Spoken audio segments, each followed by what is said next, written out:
नमस्कार। न्यूज़ 18 बिहार झारखंड के digital platform पे आप सभी दर्शकों का बहुत बहुत स्वागत। मैं राहुल ओझा आपके साथ। 1 सितंबर से देश भर में कई बड़े बदलाव हुए हैं। इनके बारे में आम आदमी को जानना जरूरी है। ये महीना इसलिए भी खास रहने वाला है क्योंकि इसी महीने जीएसटी काउंसिल की बैठक होने वाली है।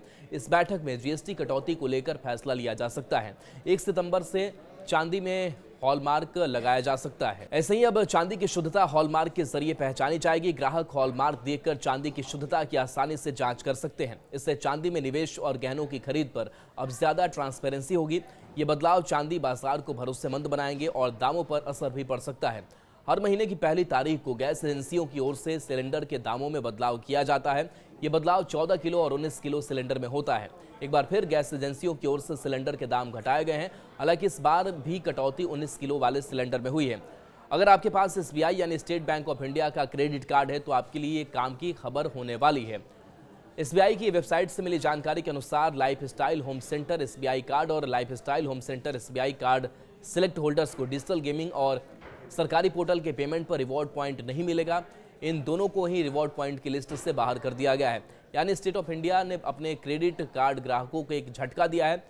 दरअसल lifestyle Home Centre SBI card पर अब रिवॉर्ड सिस्टम खत्म कर दिया है। साथ ही कार्ड से पेमेंट करने पर चार्ज बढ़ाने की तैयारी हो रही है। 22 अगस्त देर रात सरकार की ओर से ऐलान हुआ कि जीएसटी काउंसिल की 56वीं बैठक 3 और 4 सितंबर 2025 को नई दिल्ली में आयोजित होगी। इस बैठक में कई फैसले लिए जा सकते हैं। ये बैठक जीएसटी कट की वजह से भी खास रहने वाली है।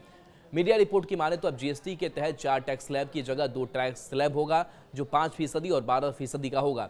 इसका सीधा लाभ आम आदमी को मिलने वाला है। पीएम मोदी ऐलान कर चुके हैं कि जल्दी जीएसटी में नए रिफॉर्म होने वाले हैं। साथ ही सरकार अब केवल 2 स्लैब 5% और 12% रखने जा रही है। इसी बीच इसी महीने जीएसटी काउंसिल की बैठक हो रही है। कहा जा रहा है कि इस बैठक में जीएसटी स्लैब को लेकर एक बड़ा फैसला हो सकता है।